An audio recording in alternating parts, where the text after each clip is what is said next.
उबाड़ो में ॾींहुं सिंध जी कणिक पंजाब स्मगल थियण जी कोशिश नाकाम बणाई वई। साफ़ियुनि जी टीम सख़्त गर्मी में ॾुखियानि खे मोड़ ॾींदे सिंध पंजाब दंग वसीले ॻुझे रस्ते 200 बोरियुनि सां भरियल ट्रैक्टर ट्राली खे रोके जे इंतजाम खे इतला ॾिनो, जिते असिस्टेंट कमिश्नर उबाड़े रियाज़ शेख वाक़े वारे हंधि पहुची ट्रैक्टर ट्राली खे तावील वठी छॾियो ऐं ट्रैक्टर ड्राइवर खे बि गिरफ़्तार करे वरितो। असिस्टेंट कमिश्नर राब्तो करण ते ॿुधायो त कणिक जी स्मगलिंग रोकण लाइ क़ौमी शाहरा ते सिंध पंजाब दंग कमू शहीद वटि चौकी काम कई वई आहे, पर उन रस्ते बदिरां ॻुझे रस्ते वसीले स्मगलिंग कई पई वञे।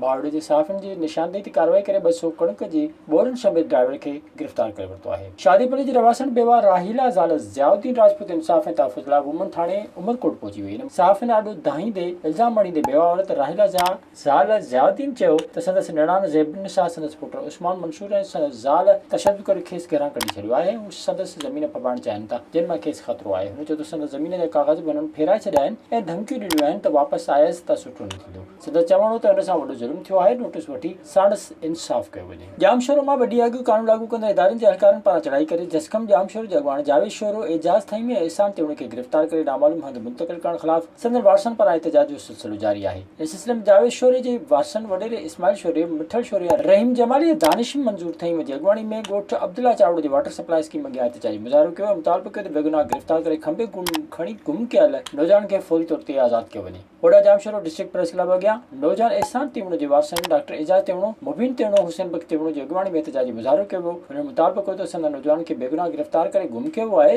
जंहिं सबबि घर भाती परेशान आहिनि। हुननि वसवारनि खां मुतालबो कयो त संदन नौजवान खे फौरी आज़ाद कयो वञे। डहरकी बाईपास ते 3 धार रोड हादसनि में 2 ॿारनि समेत 4 ॼणा ज़ख़्मी थी पिया। ज़ख़्मियुनि में नियाज़ सोहिराणी, अविसर भुट्टो, ज़ाहिद लगारी ऐं ॿाड़ो एहतिशाम लगारी शामिल आहिनि। ज़ख़्मियुनि खे डहरकी इस्पताल आंदो वियो, जितां 2 ॼणनि नियाज़ सोहिराणी ऐं अविसर भुट्टो खे सखर इस्पताल में वियो। इन मौक़े ते ज़ख़्मी अविसर भुट्टो जे वालिद नबी बख्श भुट्टो चयो त डहरकी बाईपास जे विच ते सिंधड़ी होटल गैर कानूनी तौर तामीर थियल आहे। होटल विच ते हुजण करे ॿिन्ही तरफ़नि खां रश हूंदी आहे, जंहिं सबबि हादसा मामूल बणियल आहिनि। विज़िट कयो अवामी आवाज़ मीडिया ग्रुप जी वेबसाइट awamiawaz.pk।